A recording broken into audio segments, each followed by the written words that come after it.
Good morning, good afternoon, good evening. Sorry we are a few minutes late today. Tonight we wanted to discuss the issue of success. I think I've said on this program that Zimbabwe is a failed state. So, what is it that we could have learned and maybe have landed us in a better place than we are today? Here are some 10 quotations from somebody who thought this is the secret to success. We'll listen to them and then we'll discuss them, pick one at a time.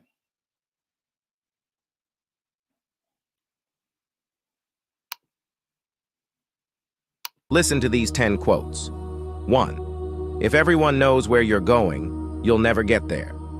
Let them believe you're sleeping and work in silence. 2. Never shed tears for someone who won't be there to wipe them away. 3. Expect nothing from anyone if you want to come out as a winner. 4. Your direction is more important than your speed. Many go fast, but nowhere. 5. Don't let the pressure of those already eating their harvest make you eat your seeds. 6. Never speak negatively about yourself even as a joke. 7. Never make a permanent decision based on a temporary emotion. 8.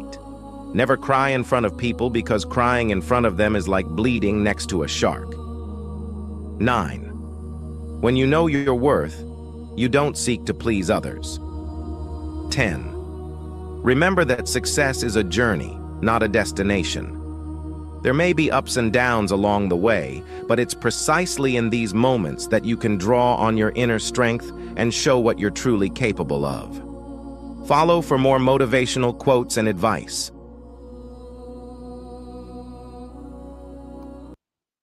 Well, Ben, I was going to ask you to look at those 10 quotations.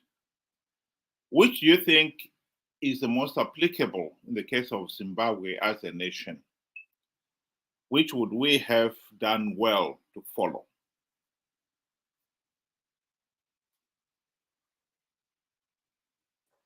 Good day to everybody, and good day to you too. Uh, Zimbabwe's case is one that is pretty unique in terms of, I believe with all, these quotations, or with each and every point, we have failed, each and every one of them. We have not been able to apply ourselves well from the very beginning. I mean, I'll take the first one where it says, do your things in silence, you know, and let, everything just show for itself. Your fruits show at the end of the day. You know, that we have failed. Every time when there is something that has been built, whether it be as small as a public toilet, uh, there is going to be gatherings. There's going to be rallies. There's going to be official openings. There's going to be so much fuss about a small little achievement. That's my for me, we have failed to do. And that's why, we are in this position of a failed state, because we are underachievers and very much very loud.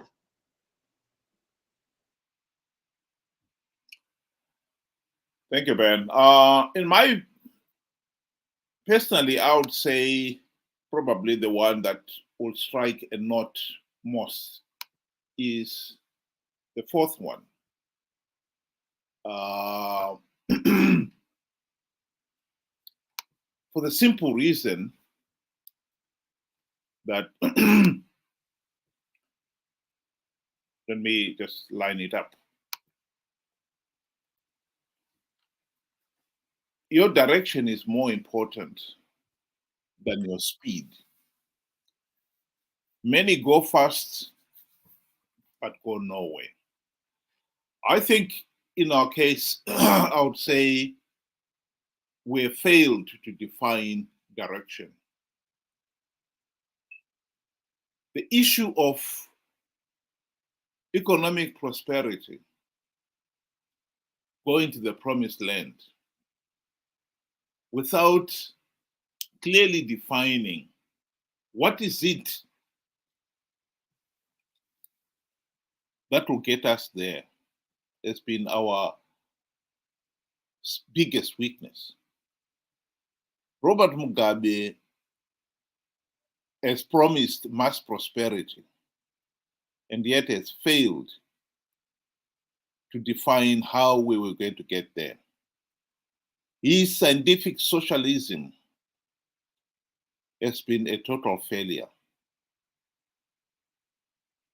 The scientific socialism has been nothing more than just the belief, the voodoo economic policies that we will spend ourselves to prosperity. So there was no direction there. There was no detailed plan. There was no checks and balances to make sure that we know where we were going. And constant reporting. It's like when you're sailing on a ship or even driving. You're driving from Bulawayo to Harare. You have got to constantly check whether you're still on the right track. You will know your route if you're driving via Gweru, Kadoma, and then Harare. You will know the route.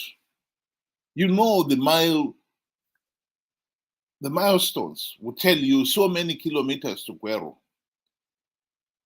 And when you've gone past Gweru, so many kilometers to Kadoma, and so forth.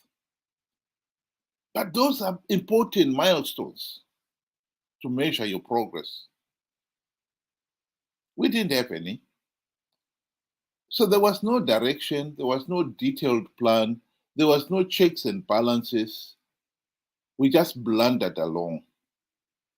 And I think what made our situation worse is the fact that Robert Mugabe had a political system that did not allow meaningful debate, much less rigorous democratic competition. Because those two things are important in forcing one to look at everything closely, cross examine it, so that you know you are going in the right direction at all times. That, to me, is probably the number one quotation that we should look at. I'll paraphrase it. In my view, we should be looking at your direction is more important than your speed. And you should never, ever compromise your direction in the interests of unity. Because that was the one excuse Mugabe used to stifle debate, to stifle meaningful competition in the name of unity. And that is what has landed us where we are today. If you may allow me to use your example, but in a different context, you were talking about, direction. Somebody, traveling from, let's say, from Bulawayo to Harare. I would want to put it this way. As the citizens, we are passengers. We are looking for a ride from Bulawayo to Harare. But along the way, we see that the driver has taken a detour or seems to be lost on how to proceed towards achieving to get to Harare. We cannot then keep quiet and just follow since he is the driver. So my point here is, as the citizens, We need to always be asking and correcting when we see wrong concepts or wrong aspects or wrong direction. Say, no, no, no, no. This is no longer, you know, going towards our destination. You know, we are going a totally different direction. Why? You know, that is important. We have seen so many times where the citizens are just heaping praise, to be it the you know, let me just say, to political leaders, despite the nonsense or the wrong direction they are taking us in. So in the end, you find out that the driver is lost, and so is the passenger, because if you're all traveling in the same vehicle at the end of the day, so correction should be made rather than just keeping quiet, because you both get lost. And this is why you find Zimbabwe is a mess together with its citizens.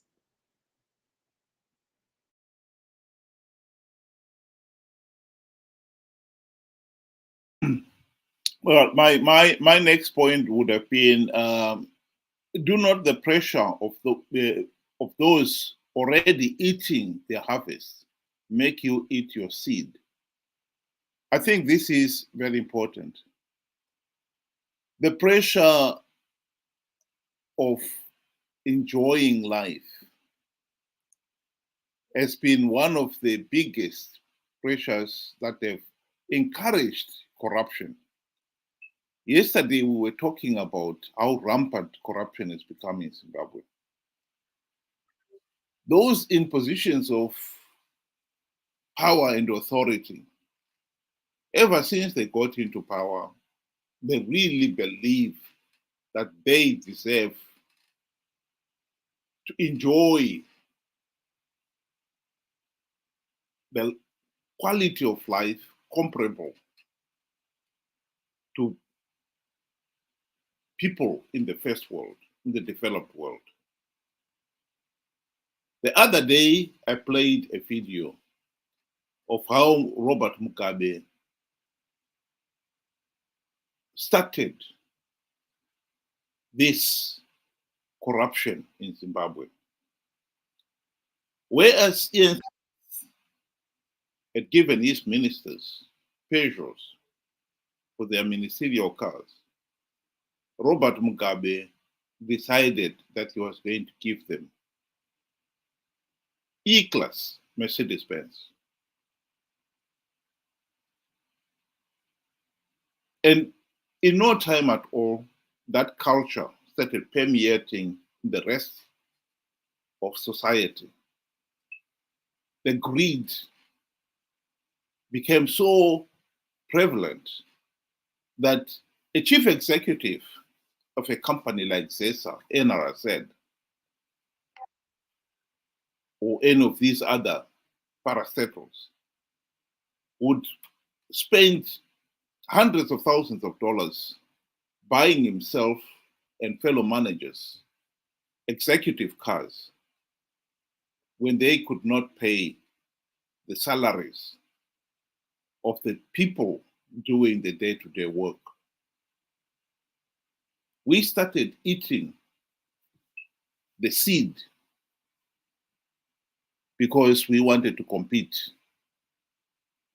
with Hollywood actors in terms of standard of living. I think I'll just play the short clip of that video where Dr. Simbabakoni was explaining that very point. I recall very clearly that when we came into office in 1980, we inherited Ian Smith's systems.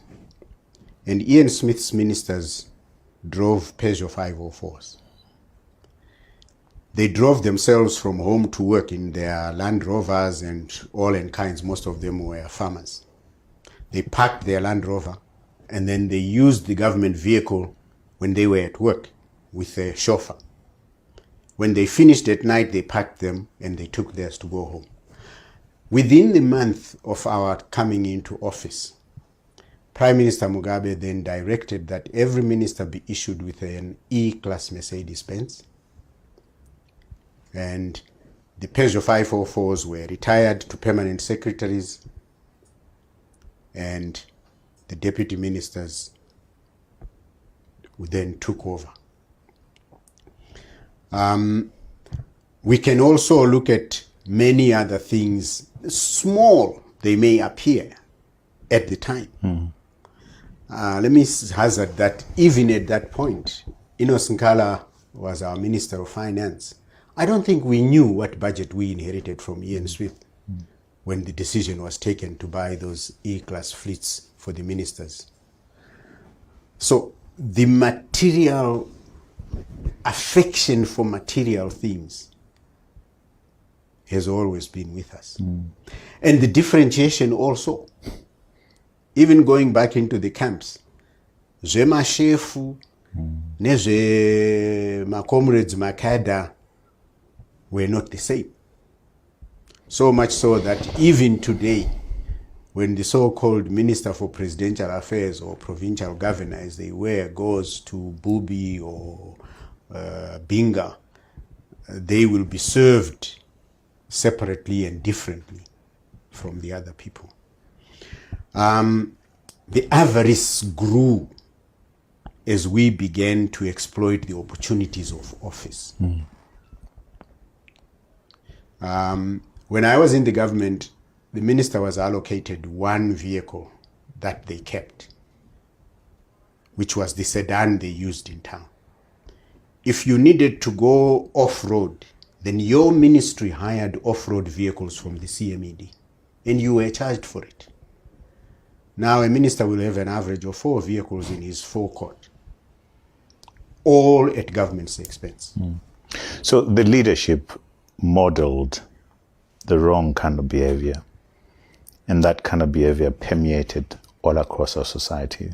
Our CEOs, like you're saying, heads of parastatals and so forth, modeled from the top. Indeed. Indeed. I made a passing reference that we have CEOs who will buy themselves a luxury car when they can't pay wages at the end of the week or end of the month. This has been so entrenched in our psyche, this showing off, as if you are a different person. You're breathing different air from those who don't drive Prados and Land Cruisers, from those who don't drive Jeep Cherokees. We have lost our humanity. There's lots of reference to Ubuntu, very farcical, superficial, not coming from the heart. We have changed. Well, I think he says it all. I'll just want to close my remarks by saying that the same greed was to be shown by the opposition. Mugabe had no problem bribing Morgan Changirai and his MDC friends with the trappings of high office, and they forgot all about implementing the democratic reforms because they were comfortable. They didn't want to rock the boat. So I think there is a lot to be learned from those 10 quotations. And I think Zimbabweans should go to them and try to pick one or two and to see what we must learn. We have to end this case of Zimbabwe being a failed state where millions now of our own people, up to 49%, are living in abject poverty. We have got to be careful that if we continue to allow this to continue, let me rest assure you, we will go past the point of no return. Where turning things round will be near impossible. Food for thought.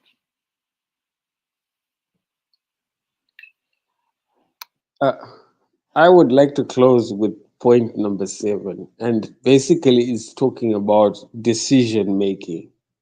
Let me say, as Zimbabwe or as Zimbabweans, we have made very appalling decisions. We have made a complete hash out of things. You know, we could have done things better from the onset, but you know, we failed. There is an opportunity to right our wrong, but us righting our wrong has to start from us agreeing to say there is a mistake, there is something that is at fault, there is need for correction, and then we correct it. And we come together, we correct it. We can fix Zimbabwe. Zimbabwe can be turned around. Zimbabwe can be the next Singapore. But it starts by us realizing that we've made a mistake, then correcting that mistake. And I urge, you know, for that to happen, it needs for us to be able to think both individually and then collectively and bring it to the table on how to make this thing right. Thank you.